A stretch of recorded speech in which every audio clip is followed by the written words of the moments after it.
a sede da Unegro como local de reunião, foi cogitado o Quilombo Sicília como local. E aí o Jorginho diz no livro o seguinte, ele diz que, no Bahia com H de hip hop, ele diz que como eles tinham sido confundidos com o partido que comandava o Negro, por utilizar o espaço da Unegro, eles decidiram não utilizar o Quilombo Sicília para não ser confundida, a posteriori não ser confundida como hip hop anarquista, né? O Quilombo Sicília tinha, né, uma forte ligação com o movimento anarquista, com o hardcore feito em Salvador, que é uma outra linha que precisa ser melhor pesquisada. A gente tem diversos elementos da cultura hip hop que vão adentrar a cultura hip hop ali no começo dos anos 2000, que são provenientes da cultura hardcore. E ali o Quilombo Sicília foi um lugar de diálogo entre essas duas culturas, a cultura punk, a cultura hardcore e a cultura do hip hop. Promoveu shows, promoveu ações sobre a cultura do veganismo, enfim, produziu ali um ponto de encontro dessas duas culturas e foi palco de shows importantes e, obviamente, também de ações formativas muito importantes no começo dos anos 2000, eu não sei bem até quando, mas, enfim, recebeu o quadro de Ilhéus lá, Quilombo Vivo, o Quilombo Sicília, inclusive, é um dos pioneiros em batalhas de freestyle em Salvador. Lá é o local onde ocorreu das primeiras batalhas de freestyle. Então, a gente tem, no começo do hip hop em Salvador, uma pegada muito forte em termos políticos. A cultura estava organizada em termos de posse. Eventos de quebrada aconteciam basicamente todo final de semana, na Boca do Rio, no bairro da Paz, no São Caetano. A famosa quadra do São Caetano foi palco de eventos clássicos da cultura hip hop. Todas, obviamente, por estarem, né, de algum modo associadas ou a bancas. No caso de São Caetano, existia uma posse lá, que eu não vou me recordar o nome agora, mas existia uma banca que movimentou muito os shows na quadra do São Caetano, que era a banca SCP, formada por Spock, Baga, enfim, uma galera que movimentou ali, seja com freestyle, né, rodas de freestyle, seja com shows. Até pouco tempo ainda ocorriam, né, pelo menos até um pouco antes da pandemia, ainda ocorriam eventos capitaneados ali por Bruno, da A Rua Se Conhece, do grupo A Rua Se Conhece, que organizava eventos ali na quadra do São Caetano, ou seja, algo que perdura há basicamente 2 ou 3 décadas já. E até os anos de 2010, 2012, por aí, isso era muito forte em Salvador. O movimento hip hop em Salvador era algo extremamente forte, organizado. Foi, como eu tentei mostrar, parte da posseoria ali, inicialmente no centro da cidade, mas depois ocorrem posses em diversos bairros. A rapaziada da Baixa Fria, no Cabula, fazendo eventos, gravação de DVD no Cabula. A partir dos anos 2010, com a emergência da internet, há um maior número de eventos que começam a acontecer em locais mais nobres, Rio Vermelho, enfim, e vai se esmurecendo aos poucos essas ações formativas, essas festas de cunho formativo e de diversão dentro das quebradas, dentro das comunidades, até chegarmos agora, já em 2020, 2021, Não vou contar 2021, 2022 por conta da pandemia que parou tudo. Mas 2019, 2018 e até um pouco antes, já era muito difícil de encontrar eventos feitos em bairros, o que era muito forte na primeira década dos anos 2000. No Retiro, você tinha baile de rap, você tinha festa de rap no Retiro, ali na Fazenda Grande. Como eu falei, no São Caetano. Lá embaixo, na Cidade Baixa, você tinha muito evento na Freedom Soul Rec, né? Que é do DJ Leandro. Então, ele era uma das figuras que movimentava ali na Cidade Baixa. O Baixa em Alta, que ainda acontece hoje em Massaranduba, é um evento de quebrada que permanece. Mas tivemos uma imensa diminuição. E aí é um elemento a se discutir. O porquê desse esvaziamento, né? Desse arrefecimento da cultura hip hop organizada em Salvador. Ainda existe, porém, infinitamente menor do que ocorria no final dos anos 90, começo dos anos 2000. E eu vou encerrando por aqui. Eu queria trocar uma ideia com a galera sobre essa questão. O que é que vocês acham? Abrir para a gente, enfim.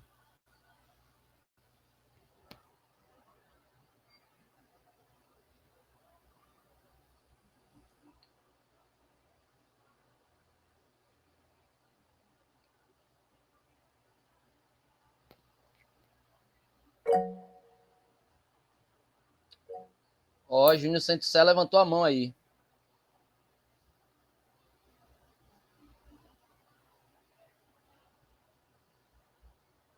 Se joga, Júnior. Pode falar aí à vontade. Assim, eu queria agradecer, tá ligado? A Danilo pela exposição, você ligou? Assim, muito do que você expôs são coisas que... Estamos ouvindo, velho. Estamos ouvindo sim. Fala aí, Júnior, depois.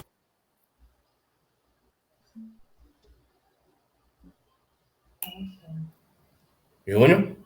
A gente estava ouvindo, agora parou.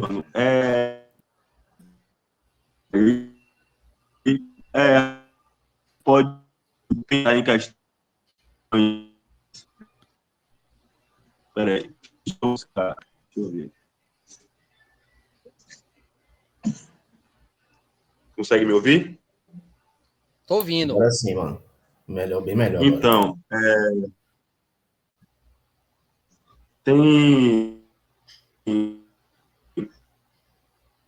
tem uma questão referente à questão das organizações.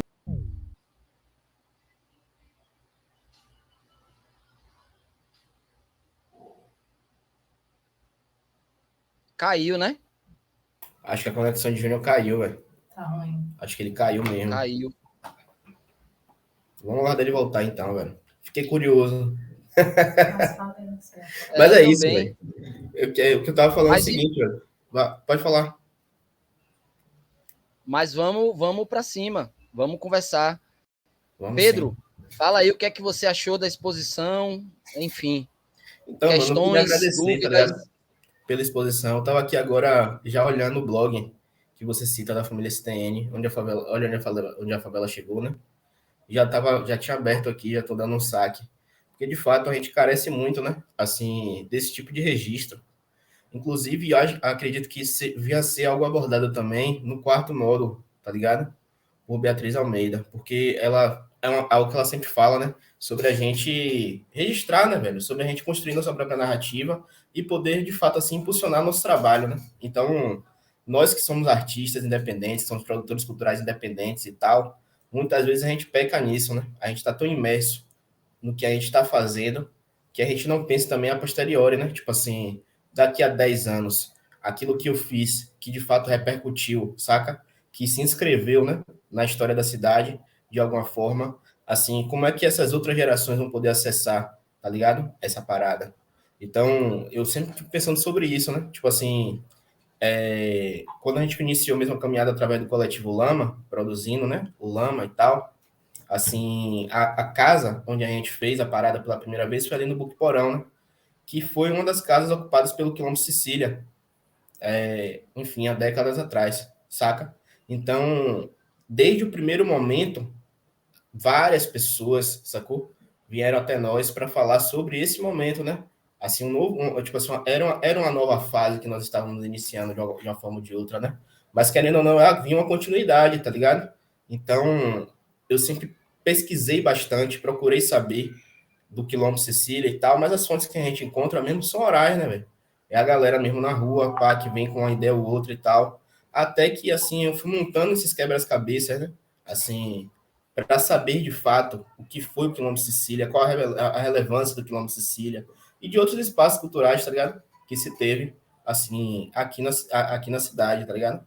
Então, eu acredito que esse trabalho que você faz, essa pesquisa, ela é de suma importância, tá ligado? De extrema importância.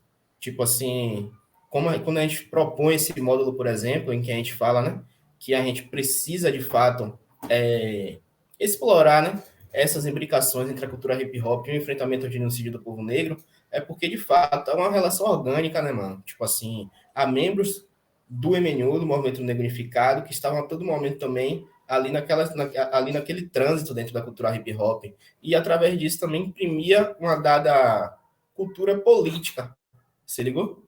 Dentro do movimento hip hop. Então, para a gente compreender mesmo assim, né? A expressão do hip hop baiano atual, porque eu acredito que seja um tanto específica, tá ligado? Que seja um tanto diferenciada. Há uma qualidade diferente no hip hop baiano, tá ligado? E para mim é também bastante devido a esta época, tá ligado? Dessa interlocução entre o movimento negro que foi bastante intensa de fato. Talvez mais do que em alguns outros estados e tal. Então, é isso. Achei foda mesmo a exposição. Perfeito, mano. Perfeito. Eu tinha separado, né, essas faixas da playlist, porque a ideia era comentar, colocar para a gente ouvir no decorrer da exposição e comentar as temáticas que eram abordadas ali dentro da produção do rap baiano da época e como isso, obviamente, impactava, né? Enquanto protesto, enquanto denúncia, enquanto reflexão sobre o que estava sendo feito. Tem uma faixa que eu separei do Afrogueto aí, o rap não é moda, nunca vai ser, que ela, de algum modo, naquele momento ali, 2005, 2006, já estava tentando refletir sobre a tentativa da indústria cultural de se apropriar do rap. Há todo um debate gigantesco na época e assim, além de um debate gigantesco, um debate extremista entre a necessidade de ter visibilidade, a necessidade de ganhar dinheiro com sua arte e, ao mesmo tempo, não se vender. Hoje, passados 15 anos, é bom deixar registrado também que o Afrogueto é o primeiro grupo de Salvador que tem uma capilaridade em todas as classes sociais. Os caras tocavam na quebrada, os caras tocavam em evento de rap, os caras tocavam para Playboy, os caras tocavam em barzinho, os caras tocavam na porra toda. Festival de rock, etc, etc.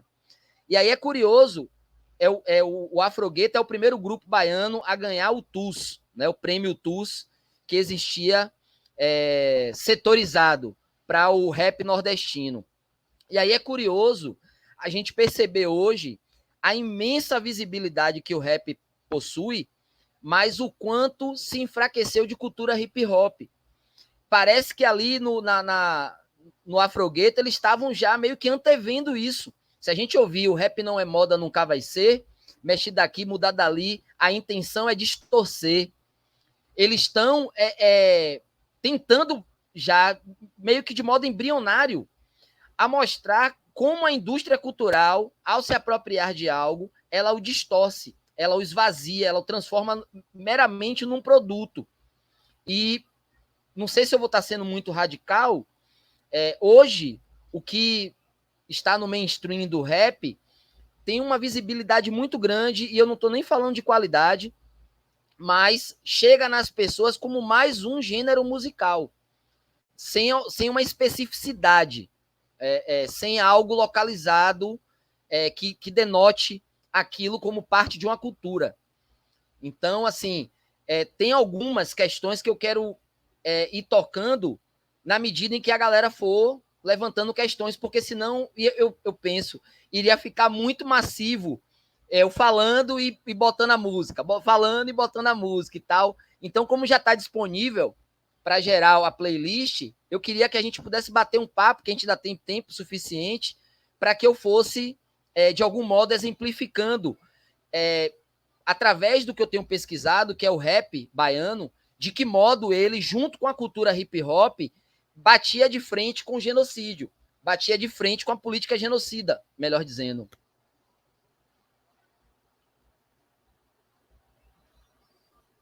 Bora, galera. Quem tem questões aí, quem tem comentários a fazer. O Júnior já retornou, né, velho? Então, acho que. Se apresentar aqui. Salve. E aí? Júnior, se apresente também, mano. Faz seus corre pra quem é você, pá. Salve, geral. Eu sou Júnior, sinto sucesso, sou baixista de reggae. Sou produtor e coloco o Coletivo Lama junto com o irmão aí, e com outro irmão que também tá aí. E, enfim, o que eu tava tentando pensar aqui, tipo, a partir do que Danilo falou, né, sobre essa questão dos eventos de hip hop na quebrada, né, de estarem diminuindo e tal. E, assim, eu acho que tanto a gente pode traçar essa coisa do hip hop meio que de que os elementos do hip hop estão caminhando sozinhos, né, e meio que enfraquecendo essa lógica de eventos como bem exemplificado, como exemplo, a Baixa está em alta, que porra, é uma das paradas que ainda segura ali, né, na Baixa do Petróleo. Mas, assim, é muito engraçado, assim, tipo, a partir do Lama, a gente teve essa experiência do quanto a galera tem se recusado a partir da guerra entre os bairros, da guerra entre facções em Salvador, o quanto isso tem afastado a galera de outras quebradas, né? E, tipo, há uma resistência gigantesca por parte da galera que colava no Lama, da gente tirar o Lama do centro, sabe, do centrão. E é um negócio que, assim, a gente já mora no centro, né? Então a gente estava fazendo nas nossas áreas, né? Mas, assim, tipo, a gente foi fazendo em Gil Velho de Brotas, que também é um bairro da região central da cidade, mas é um bairro de periferia e que já envolve outras coisas. E, tipo, a galera tem uma recusa muito grande, pô. A gente fez um evento naquela de fazer um evento num outro lugar, né? Uma estrutura melhor e tal do que os outros eventos, menos precária. E era impressionante o quanto a galera falava que nada, o Lama tem que ser no centro. E são pessoas da periferia que estão reivindicando isso, sabe? Então, acho que pensar os elementos que ligam o hip hop e as periferias no início do século, né? E pensar isso agora, acho que passa por compreender o quanto a cidade se tornou hostil, né? Para quem circula entre favelas. Porra, velho. Você me deu a faca e o queijo. Eu chego a tô arrepiado por 2 motivos. Não sei se vocês ouviram, eu vou repetir. Então, Júnior, você me deu, cara, a faca e o queijo. Me arrepiei, porque uma das faixas que eu separei na playlist é, para mim, das 5 músicas mais bonitas já feitas aqui no rap baiano, que é uma faixa do Ócaris, chamada Minha Área, parte 2. Tá no disco deles de 2010. E por que eu acho essa faixa maravilhosa? Primeiro, pela extrema qualidade poética de Tibi, né? Que é a figura que canta e que compôs a música. E segundo, porque ela fala de uma quebrada que é pouquíssimo comentada em Salvador, que é a Cariri, ali na fronteira, né? Liberdade e Santa Mônica. Em 2016, Tibi e o Ócaris organizou como eles já organizavam desde os anos 90, eu acho, desde quando eles eram Velório Negro ainda. Eles organizavam festas na Cariri, que é um beco que você entra pela Santa Mônica, um beco, uma ruazinha estreita, e quando chega no final ela abre um largo. Então o DJ Paloso, ele mora nesse largo, e os caras botavam caixas de som e faziam eventos ali. Em 2016 eu fui num evento desse. E já estávamos, naquela altura, na emergência das facções em Salvador. Então, eu lembro, você falando isso aí, cara, você tem toda a razão. Eu lembro que naquela altura, para a galera descer, teve que ter um salve de quem mandava na região, liberando todo mundo. O aviso estava dado, quem chegasse para o evento estava liberado. Então, as pessoas foram. Houve casos de MCs que já tinham tido envolvimento na vida do crime, que colaram porque tinha tido, né, essa espécie de trégua, né, e estava tudo esclarecido que a pessoa não fazia mais parte e tal, mas foi um evento, talvez o último evento que eu tenha ido, feito numa quebrada, na Cariri. O refrão da música do Ócaris no rolé vou lá e cá, mas sabendo onde chegar, pode crer e acreditar, a Cariri é um bom lugar. Foi o último evento que eu participei de quebrada, assim. E você tem toda a razão, cara. É complicadíssimo hoje pensar em um evento, sei lá, em qualquer bairro periférico, com pessoas de fora indo para esse bairro, como havia.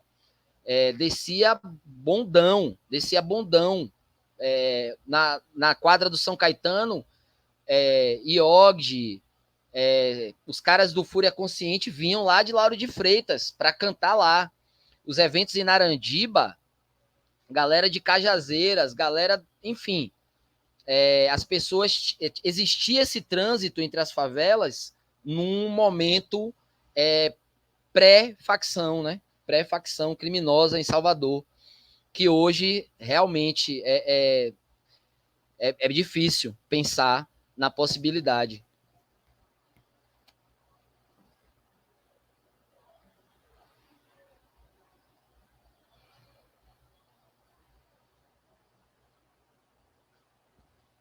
Bora, galera. Questões, comentários. 16, Sávio, Daniel. Vamos conversar. Fala comigo, professor. Boa noite aí. Beleza? Tá me ouvindo? Tô ouvindo. Estamos ouvindo isso aí. Boa. Tipo, eu ia fazer uma colocação, mas tipo, o Centro Sé já colocou que um ponto de visão relacionado aos dias atuais para com hip hop, né? Me sinto contemplado com a aula também. Obrigado por trazer assim à tona a história de um movimento tão importante quanto o nosso, que é o do hip hop, que é necessário saber o começo para seguir, né? Para ter também até um direcionamento, para entender também o porquê da circunstância que está ocorrendo hoje. Tipo, eu tenho uma dúvida, tá ligado? Mas eu acredito que ela foge um pouco do hip hop, porque eu lembro de ter isso em umas formações relacionadas ao MNU, que, salvo engano, eu já escutei falar que o MNU, que foi o primeiro movimento a contestar que a gente vive um processo de genocídio no país. Aí o senhor trouxe, salvo engano, Abdias Nascimento. Aí eu queria saber, assim, com certeza, se foi o MNU que trouxe esse esclarecimento ou foi o Abdias nessa questão que ele foi, nessa conferência, não foi isso? Você informou que ele compareceu? Que também outro fator que eu queria colocar, antigamente, professor, a galera não debatia como genocídio. Antigamente, que eu falo que uns 10, 15 anos atrás, a galera vinha com esse discurso de genocídio da juventude negra, né? Até principalmente essa galera do partido, a galera vinha com aquele bordão, aquele discurso formado. Todo dia morre no Brasil um Boeing de jovens negros, que serviu até de pilar de eleição de muito político aí de direita, de esquerda, né? Também com essa ideia. Mas antigamente eles negavam essa ideia de genocídio de um povo. Tem o coroa da Reage, Milton, ele às vezes até fala também que a galera da Reage era rechaçada quando tocava no assunto de genocídio, tá ligado? Porque muitas pessoas à nossa volta não acreditavam que a gente vivia no genocídio. E eu tenho essa dúvida, professor, relacionada a quando foi autenticado mesmo esse termo genocídio. Se foi o Abdias, se foi o MNU. Eu queria que o senhor esclarecesse um pouco. Não sei se eu prestei atenção, desculpe, entendeu? E é isso. Primeiro de tudo, velho, pelo amor de Deus, né, 16? Senhor, eu já tô com a barba ficando branca e você manda uma dessa, a autoestima vai pro inferno, né, velho? Respeito, pô, tá doido? Mas, mas então, bicho, eu acredito, e aí é de orelhada, que o MNU já vinha pautando a questão do genocídio. Na decorrência do desenvolvimento do MNU, acredito que isso já era uma pauta interna. Não sei se isso já era público, né? O combate ao genocídio negro já era algo público. O que nós temos como registro bibliográfico, né? Porque aí, no caso, o Abdias é o primeiro a colocar em livro, a tornar público o debate sobre o genocídio, e é engraçado, inclusive, porque eu tentei fazer, né, essa genealogia da noção de genocídio, porque enquanto eu estava preparando, pensando o que é que eu iria falar hoje aqui, eu vi uma aula, se é que se dá para chamar aquilo de aula, de um professor branco de história. E o cara tentava desmontar, mano, a tese central do Abdias do Nascimento de que nós vivemos um genocídio. Porém, obviamente, utilizando de falácias, utilizando exatamente a noção de que, como genocídio é uma palavra dicionarizada no século XX, ela não poderia ser usada retrospectivamente, ou seja, uma bobagem, de modo falacioso, etc, etc. E aí, o que eu posso te responder, talvez Dandan, ou o próprio Pedro, ou outro dos nossos colegas aqui, possa cravar. Mas o que a gente pode cravar, o que eu posso cravar, é que é o Abdias que coloca isso em termos teóricos, em levantamento histórico, documental, através do livro Genocídio Negro, o genocídio do povo negro no Brasil. É isso que eu posso cravar. Teve uma outra pergunta que você fez, 16, que eu não tô lembrado, bicho. Não, foi somente isso, professor. Eu entendi agora que, como você está falando, no ponto de um campo teórico, tem constando lá Abdias Nascimento. É comprovado, eu entendo. Eu entendi Isso. agora. Mas, tipo, segundo eu acredito que o Maia também tem essa concepção na formação, né? Que diz que o primeiro movimento a debater o que a gente vive no contexto de genocídio foi o MNU, tá ligado? Inclusive, ele contrapartiu com aquela ideia que todo preso é um preso político, tá ligado? Beije aquela campanha, beije sua preta em praça pública. Um dos primeiras formas de combate, de também entender o contexto que a gente vive. Tinha um professor, fugiu o nome dele agora, Carl Hart, que veio em 2015 aqui em Salvador. Ele, acho que foi o primeiro neurocirurgião preto, eu acho. Ele disse que a gente vivia num processo de apartheid. Ele veio, passou 3 dias na Bahia, acho, se não me engano, ele levantou essa ideia. Mas, tipo, bem antes, né? Antes de 2015, já tinha o MNU, já tinha também o próprio Abdias mencionando. Era só essa dúvida mesmo. E grato pela aula e pelo conteúdo aí. Bom valor.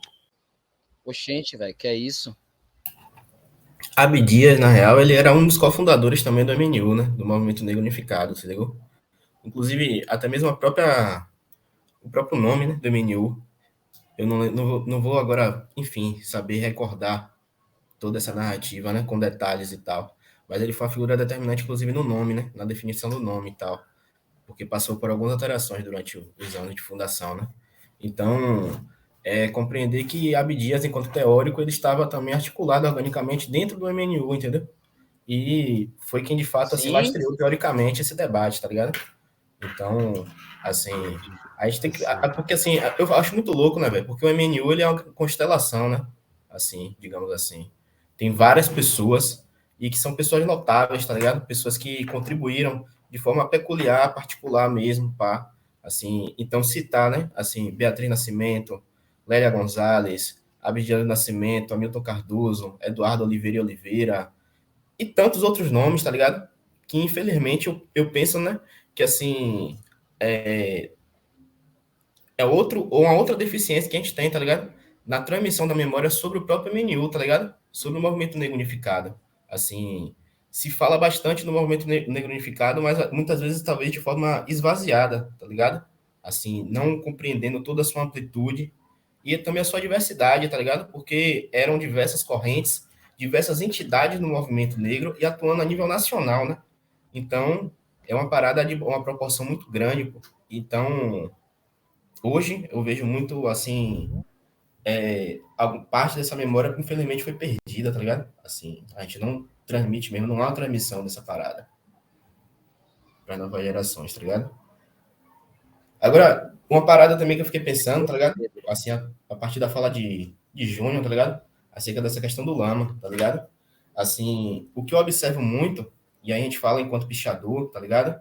Que é, de fato, assim, a expressão da cultura que eu costumo falar até que a pichação interage, sim, com o hip hop, mas ele é uma entidade também, uma cultura que tem suas próprias vias, suas próprias regras, enfim, assim, uma outra dinâmica também, tá ligado? Uma dinâmica peculiar, tá ligado? E tá até anterior à popularização do hip hop, se ligou?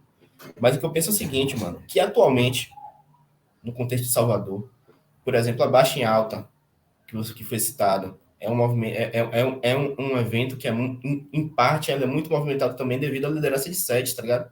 Que no rap é conhecido como Jump, para nós na pichação é conhecido como Sete, tá ligado? Enfim, o que eu percebo é que o pouco que ainda há de movimentação comunitária aqui em Salvador está muito atrelado também aos mutirões de grafite, se ligou? Tipo assim, há essa perspectiva mesmo assim, né? Em termos gerais, assim, eu acredito que o rap, enquanto elemento, atualmente, hoje, é muito mais pautado entre as novas gerações, que elas sejam de fato assimiladas pela indústria musical. Assim, não há uma discussão séria sobre isso. É assim, a perspectiva, um projeto, tá ligado? Tipo assim, muitos dos jovens que eu conheço, eles, antes mesmo de gravarem a primeira faixa, eles ainda estão assim, compondo suas paradas e eles já estão pensando nessa possível assimilação, tá ligado? Como um projeto mesmo, como uma perspectiva, tá ligado? De ser assimilado pela indústria musical, tá ligado? E eu acredito que hoje, tipo assim, na experiência que eu tenho enquanto Lama, tá ligado? A movimentação que nós pensamos em gerar através do coletivo Lama, muitas vezes é incompreendida até mesmo pelo MC que tá na grade, tá ligado? Ou pelo próprio público, enfim, acaba por ser incompreendido, se ligou? A gente já teve que lidar com situações do tipo, tal músico quer, enfim, furar a ordem de atrações, tá ligado? Porque ele quer tocar em um dado horário que ele julga ser melhor pro trampo dele, para ter uma maior visibilidade, tá ligado? E não pensa no aspecto de que, tipo, porra, é um evento colaborativo, é um evento que a gente preza mesmo por também dar a abertura a uma nova geração, a galera que tá chegando, que ainda não teve a oportunidade de expor seu trabalho, enfim. Assim, então, eu percebo muito, né? Assim, na nossa própria cultura, na nossa própria vivência, a gente vê as contradições, a gente vê assim, momentos em que a cultura hip hop ela fica em segundo plano, digamos assim.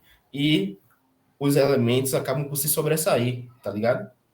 Aí é maior onda essas experiências.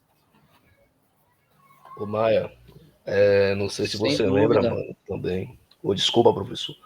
Que antigamente Não, você pode falou falar. que você mencionou um fato aí, né, que o rap daqui da Bahia ele é muito atrelado ao picho, à pichação. Eu não sei se você lembra, mano, no meado de 2015, 2014, até um pouco antes, os eventos que os pichadores faziam e convidava a galera do rap ali naquela praia ali embaixo, ali, posto alguma coisa, acho que é posto 1, não sei. Até em outros lugares também, no centro também, Júnior também tá aí, Centro Sé, não sei se ele se lembra também. Mito que organizava, né, mano? Esses Dito eventos que na praia, organizava. Até o senhor dava também, recurso. professor, se eu puder dar uma verificada sobre isso aí, é até bom, velho, tá ligado? Que também faz parte da história do rap local também, os pichadores lado a lado com a gente aí. Deixa comigo, deixa comigo. A questão, cara, é que o hip hop baiano é grande pra caramba, velho.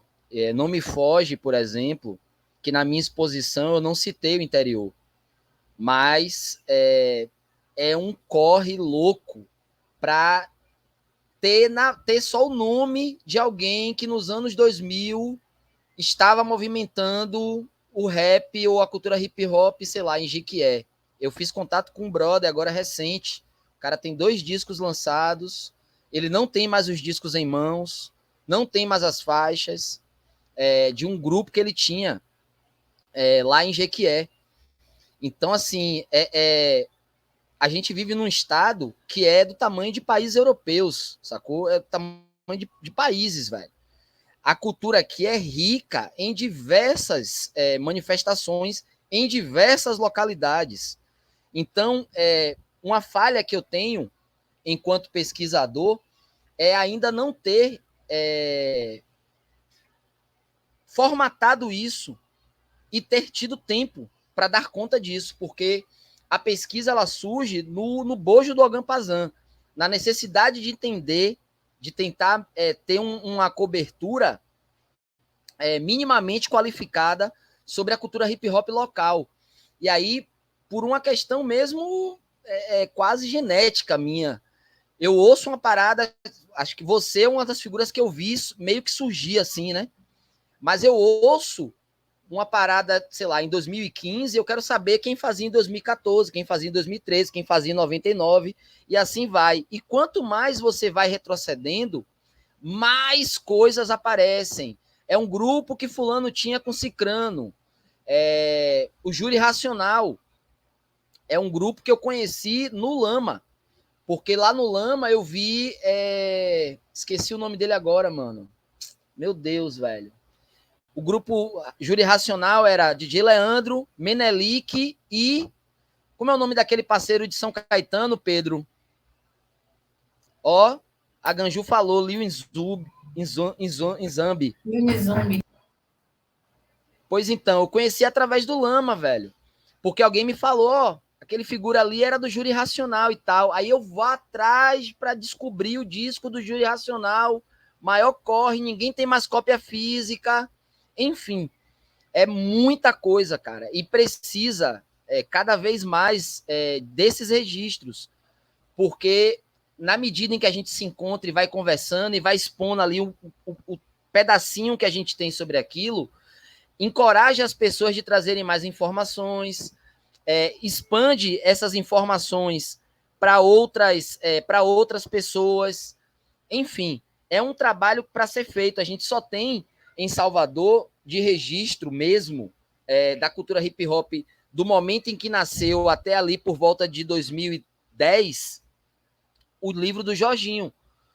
É o único registro que dá conta, através da lente dele, através das informações que ele buscou ali, falando às vezes em primeira pessoa e tal, mas é um registro muito rico e é o único.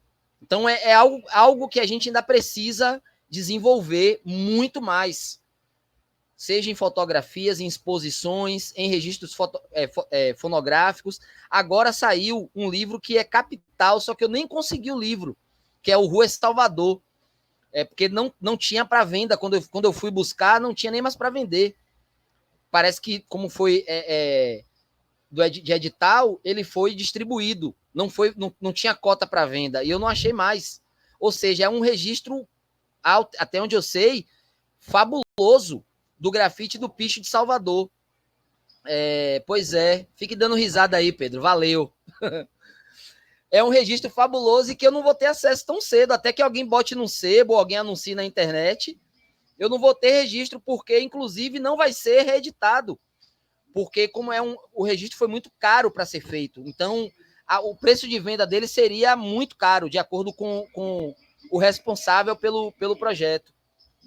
Mas tem uma pergunta, Pedro, de alguém aqui que levantou a mão, ó. Já tem uma cara.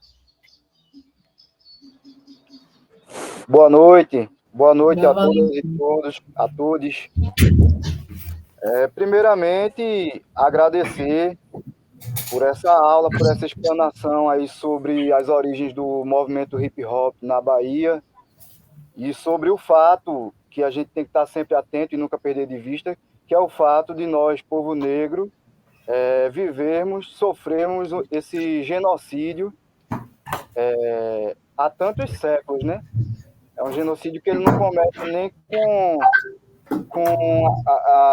o sequestro dos africanos para trazer aqui para a América. Antes disso, ele já estava ocorrendo e continua ocorrendo, né? Então, primeiramente, agradecer por essa aula. Segundo, uma pergunta que eu tenho para o professor Danilo Cruz e para o pessoal da cooperativa Ujama. Pedro, e como é o nome da moça também? A Poena. A Poena. Uma pergunta que eu tenho para vocês é: como é que se dá a relação entre pessoas ou organizações do hip hop baiano que pautam e denunciam veementemente, na teoria e na prática, esse genocídio do povo negro e esse esvaziamento da cultura do hip hop através da cooptação pela indústria fonográfica, né, que é outro ponto que você tocou também. Por que eu faço essa pergunta?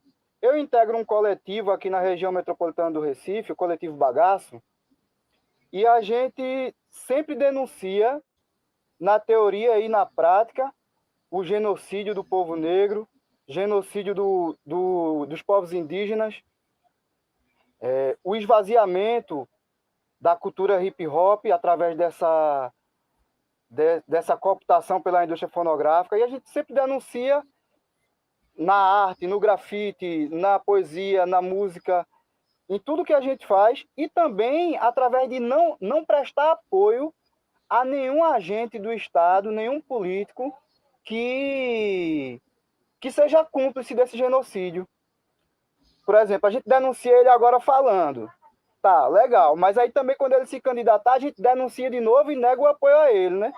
Inclusive, a gente tem um bloco chamado Boicote, onde a gente estimula o boicote às eleições, porque a gente entende que todos eles que se candidatam aqui e que assumem algum cargo dão continuidade a esse genocídio contra a gente. Então, a gente não tem por que dar apoio a nenhum deles. E, em consequência disso, a gente recebe de outras organizações do movimento hip-hop que estão, que sofrem mais com essa cooptação, que sofrem mais com esse esvaziamento da cultura e que não se opõem tão veementemente, a gente sofre por parte deles um rechaço, uma rejeição, um olhar atravessado, uma tentativa de silenciamento, uma tentativa de invisibilização, né? Às vezes aprende alguma coisa através de uma referência nossa, usa e não referencia. Enfim, várias maneiras de tentar escantear, colocar para o lado. E como é que acontece aí na Bahia, com vocês, que também pautam esse assunto na teoria e na prática, também fazem essa denúncia na teoria e na prática? Como é que se dá a relação de vocês com outras organizações dentro do movimento? Organizações essas que não estejam tão preocupadas assim em fazer essa denúncia. Olha só, Bel, o meu trabalho dentro da cultura hip hop, ele está muito localizado no site e nas produções que são feitas no site. Então, eu trabalho em termos de textuais e em entrevistas, em lives. O que eu faço nesse sentido é privilegiar as manifestações locais, privilegiar o underground, tentar puxar esse debate, que é um debate meio que, assim, enquanto mídia, eu vejo que é um debate meio que natimorto, porque essa questão da indústria cultural, se a gente analisar, por exemplo, hoje as produções de mídia no Brasil, da cultura hip-hop, lembrando que o Ogampazan não é um site somente de hip-hop ou de rap, é um site que aborda diversos gêneros musicais, mas o meu trabalho no Ogampazan, ele é basicamente voltado à cultura hip-hop. Bicho, a gente está vivendo um momento que, midiaticamente falando, é mais interessante para as mídias de rap pautar BBB, pautar o como é que chama? O MC que está fazendo sucesso no momento. Então, por exemplo, Mano Brown, que é uma figura fabulosa e tal, ele vai num podcast e dá uma declaração, aquilo é reproduzido 50 vezes de modo absurdo por diversos painéis midiáticos do rap.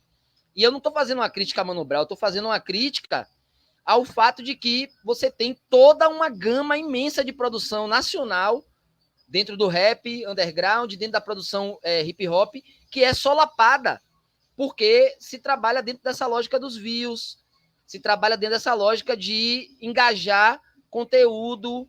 Obviamente as pessoas querem comer, enfim, são escolhas, né, editoriais.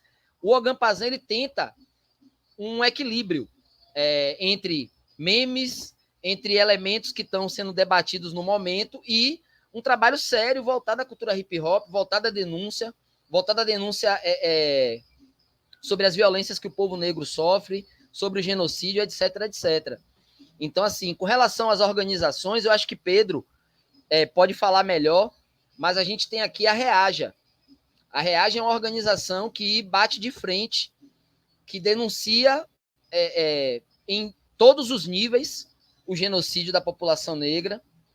Eu não sei como é a resposta que o Coroa recebe, que os integrantes recebem, mas é um coletivo, o Reage é um coletivo panafricanista que está presente nas cadeias de Salvador, está presente nas ruas, em manifestações, não fecha com elementos partidários, é um elemento, uma agremiação panafricanista, então não fecha com elemento partidário, fecha com a ideia de reaja, não vote, enfim, aí passo a palavra para Pedro, que tanto com a cooperativa Jama quanto com o Reaja pode falar melhor do que eu.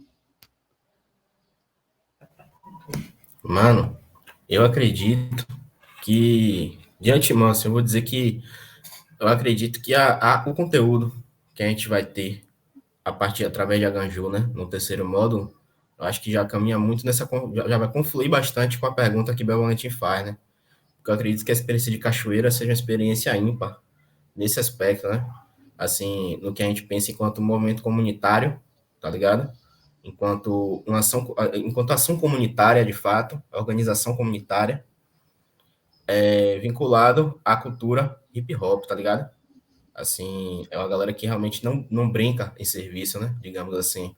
Assim, é o hip hop feito de forma comprometida e séria, no aspecto de que funda organizações, saca?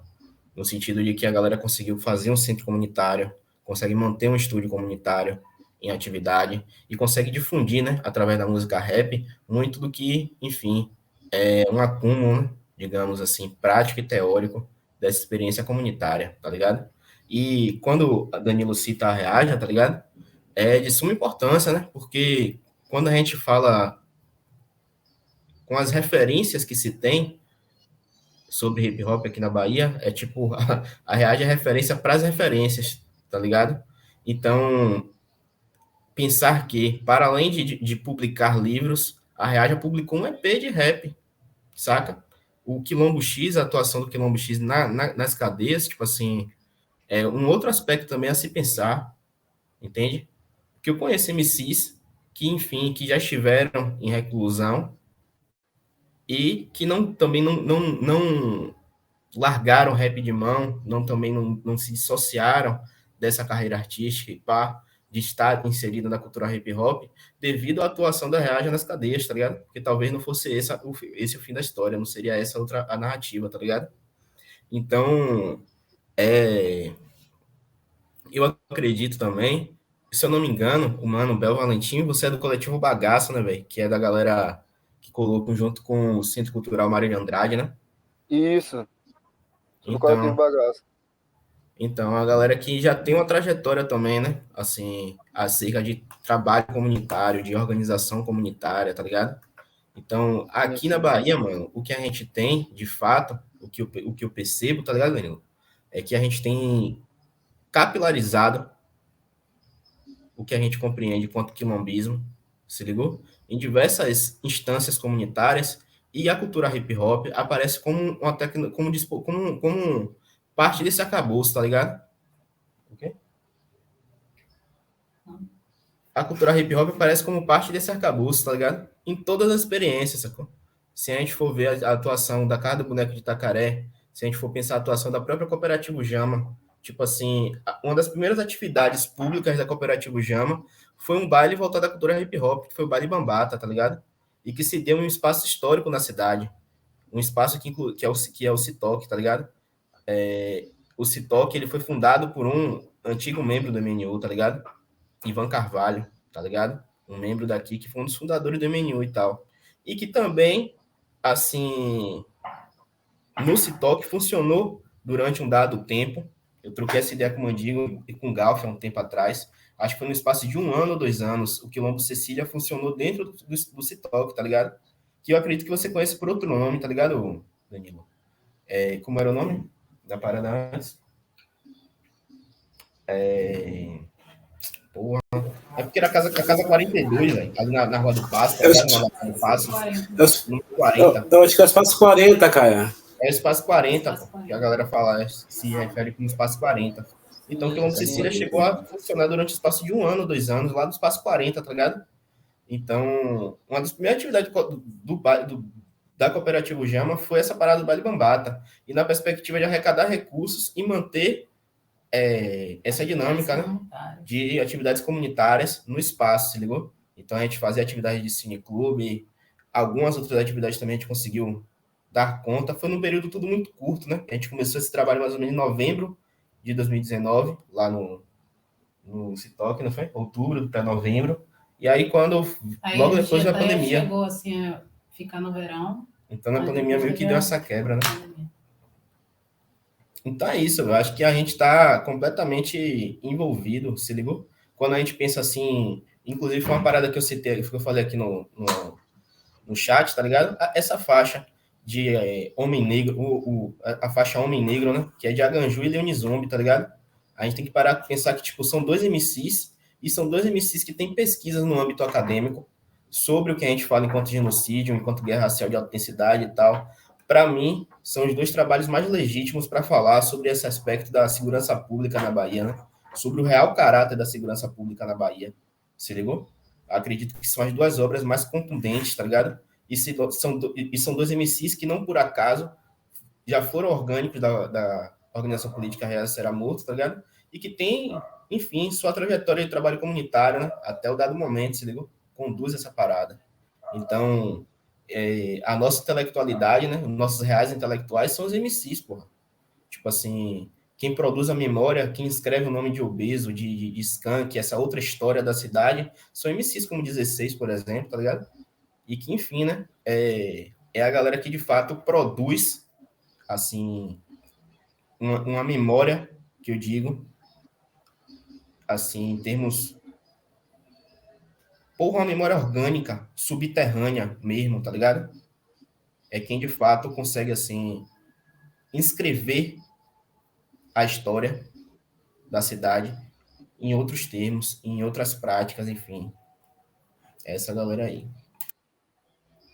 Foda. Muito bom, velho. É quente. E assim, desculpe se eu não me fiz entender em algum momento. Eu não tô querendo questionar o engajamento de ninguém aqui, não. E dá para entender, até por montar esse projeto, dá para entender que vocês estão, com certeza, engajados nesse propósito de emancipação do nosso povo através da cultura. Né? Mas o que eu quis perguntar foi se por acaso vocês são rechaçados ou sofrem tentativa de invisibilização por outros grupos que não estejam tão interessados no debate e que estejam mais interessados em se integrar a essa cooptação. Massa. Agora, Rapaz, eu eu já tinha... Uma desculpa, pode falar, Poena. Não, uma dúvida que eu tenho para fazer, porque assim, existem essas organizações, certo? Essas organizações quilombistas, né, pan-africanistas, mas o que eu percebo também é que nessas comunidades, nesses bairros negros, né, onde a gente está, nas periferias, o hip-hop ele também sofre, né, um constante processo de assédio, né? Tem outras organizações que têm interesse também no hip-hop. Por quê? Por quê, né? Porque esses grupos que se alinham, né, inclusive a partidos políticos, eles também fazem essa disputa, porque o interesse, assim, no fim é o voto, né, digamos. Então, sempre há esse processo de cooptação dessas pessoas, saca? Então, eu acho assim, por exemplo, na minha experiência, né, assim, como assessora de movimentos sociais, hoje o movimento social bota o pé para não fazer ocupação, tá ligado? E o povo está ocupando. Então, esse centro histórico que os caras estão falando, né? A lama tem que ser a galera pede para que a lama seja no centro histórico. É um centro histórico que, tipo assim, sofre diariamente o processo de disputa, tá ligado? Então, a lama acontece em meio a, tipo assim, imóveis que são, tipo, casarões. Ao redor são várias ocupações. Tem várias pessoas que entram na casa e moram, tá ligado? Numa condição que, na realidade, o poder público quer que eles saiam dali o mais rápido possível, porque o projeto aqui é de turismo, tá ligado? Um turismo para exportação. Então, assim, por que eu estou falando disso? Porque no território vão haver outros agentes também que vão tentar cooptar o movimento, tá ligado? O movimento hip hop, a cultura hip hop. Vão aparecer, digamos, mutirões de grafites em que, enfim, os meios não é nem o comunitário, são outros, tá ligado? Até o meio, enfim, de conseguir a tinta. Já não é mais aquela coletividade. Já né? não é mais a coletividade, então vão aparecer esses processos de assédio, sacou? Dessas outras organizações que, enfim. Mas é isso, né? O povo vai fazer seu caminho. O que eu penso, Bel, é o seguinte, assim, ninguém tinha te compreendido mal, não, tá ligado? Que a ideia chegou. A ideia chegou de boa, pá, a gente compreendeu perfeitamente, pô. E também se a gente, enfim, não sei se a gente também se fez compreendido, tá ligado? Mas enfim, pô, a gente saca você, tipo assim, saca, não é à toa, né? Que assim, que a gente saca seu trampo, sacou? Saca sua trajetória, enfim, a gente tá junto, construindo a parada, tá ligado? Então não teve essa parada de compreensão, pá, de forma alguma. E assim, mano, o que eu penso é o seguinte, como a Paina falou, né, velho? Existem diversas organizações, tá ligado? Que estão vinculadas, sim, a núcleos partidários e que, de alguma forma, tentam assediar e cooptar o hip hop, tá ligado? Agora, o que eu penso também, velho, é que, assim, o trabalho que a gente faz é tão sólido e consistente que eu acredito que seja, assim, indissolúvel com o tempo, entende? Então, apesar de todo o assédio, apesar de toda essa tentativa de cooptação, assim, de fato, a nossa trajetória, a nossa tradição de luta, ela é, assim, ela hegemoniza a cultura hip hop aqui na Bahia, porra. Tipo assim, o que de fato a galera adere, o que a galera tem adesão política e que de fato propaga, é esse ethos cultural e comunitário, tá ligado? Do que a gente imprime mesmo, tá ligado? A partir das nossas organizações, pô. Assim, que há processos de clivagem, há diversos, tá ligado? Tipo assim, se a gente parar a pensar hoje, atualmente, há diversas casas, tipo assim, uma parada que o Jorge Hilton estava falando, né?